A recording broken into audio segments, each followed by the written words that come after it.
आपको याद है कि प्लांट किंगडम में सबसे इंपॉर्टेंट कॉन्सेप्ट क्या था? सबसे इंपॉर्टेंट कॉन्सेप्ट था कि स्पोरोफाइट क्या होता है और गैमेटोफाइट क्या होता है। अगर आपको ये कॉन्सेप्ट याद है तो इसमें एक बेसिक रिवीजन कर लेते हैं। गैमेट स्पोरोफाइट वो स्ट्रक्चर होता है जो मियोसिस के थ्रू क्या बनाता है, स्पोर। तो अगर मैं आपसे कहूं व्हाट इज स्पोरोफाइट, तो स्पोरोफाइट में मतलब है कि इस प्लांट का वो पार्ट या वो जनरेशन जो स्पोर बनाती है, किसके थ्रू? मियोसिस के थ्रू।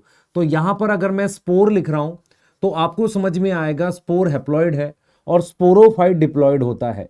तो कहीं ना कहीं मियोसिस के थ्रू हम क्या बनाते हैं? स्पोर बनाते हैं। और जब मैं बात करता हूं गैमेटोफाइट की, तो गैमेटोफाइट खुद से हैप्लॉइड होता है और वो गैमेट्स बनाता है। कैसे बनाएगा? वो बनाएगा माइटोसिस के थ्रू। इतनी बात आपको याद आनी चाहिए। अगर मैं स्पोर को आगे फर्टिलाइज करूंगा तो मेरे पास जाइगोट आएगा और जाइगोट से, ध्यान सुनेंगे बेटा, स्पोर है मेरे पास। स्पोर की अगर मैं माइटोसिस करूंगा, ध्यान देंगे, अगर मैं स्पोर की माइटोसिस करूंगा तो मेरे पास गैमेटोफाइट बनता है, ठीक है। और मैं गैमेट की आगे फर्टिलाइजेशन करूंगा, फर्टिलाइजेशन से मेरे पास जाइगोट आता है। जाइगोट सिंगल सेल का होता है, ठीक है, और उससे फिर हमारे पास स्पोरोफाइट बनता है। तो ठीक है सर, हमें कुछ कुछ याद आ रहा है। तो यहां पर आपको यह ध्यान रखना है, चाहे एल्गी हो, ब्रायोफाइट हो, टेरिडोफाइट हो, जिम्नो, एंजियोस्पर्म, सभी में गैमेटोफाइट और स्पोरोफाइट और गैमेटोफाइट दोनों तरह की जनरेशन होती है।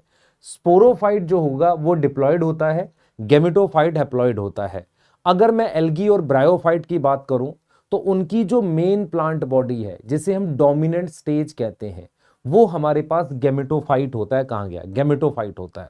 लेकिन ब्रायोफाइट के बाद टेरिडोफाइट्स, जिम्नोस्पर्म और एंजियोस्पर्म, उनके जो प्लांट होते हैं वो डिप्लॉयड होते हैं, क्योंकि वो कौन सी स्टेज है? वो हमारे पास स्पोरोफाइट स्टेज है। ये स्पोरोफाइट स्टेज है। तो आपने यहां से क्या सीखा? आपने सीखा सभी तरह के प्लांट्स में गैमेटोफाइट और स्पोरोफाइट जरूर होता है। एल्गी में गैमेटोफाइट मेन स्टेज है, सेम ब्रायोफाइट में।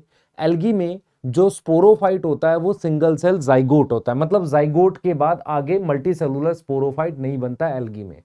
ब्रायोफाइट में मल्टीसेलुलर स्पोरोफाइट बनता है जिसमें फुट सीटा कैप्सूल होता है। पर दोनों में, एल्गी और ब्रायोफाइट में, गैमेटोफाइट स्टेज मेन स्टेज होती है।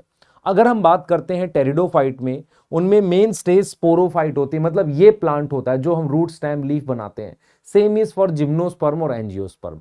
तो कहीं ना कहीं हमारे दिमाग में ये आएगा कि मैं अगर आपको ये चैप्टर पढ़ा रहा हूं तो आपको ये समझ में आना चाहिए कि जो ट्रीज आप देखते हो जिन पे फ्लावर्स लगते हैं, फूल लगते हैं, वो सारे ट्रीज एक तरीके से स्पोरोफाइट होते हैं, मतलब वो सारे ट्रीज एक तरीके से डिप्लॉयड होते हैं। क्या इतनी बात समझ में आ रही है? तो क्या आप मेरे साथ ये बातें रिवाइज कर सकते हो? एल्गी है, उसमें मेन स्टेज गैमेटोफाइट है। ब्रायोफाइट है, उसमें मेन स्टेज हमारे पास क्या है? ब्रायोफाइट में गैमेटोफाइट है। ब्रायोफाइट में स्पोरोफाइट मल्टीसेलुलर फुट सीटा कैप्सूल होता है। टेरिडोफाइट में मेन स्टेज स्पोरोफाइट है। गैमेटोफाइट ग्रीन तो होता है पर बहुत छोटा होता है। जिम्नो और एंजियोस्पर्म में गैमेटोफाइट स्पोरोफाइट पे डिपेंड हो जाते हैं। तो कहीं ना कहीं कुछ बातें हैं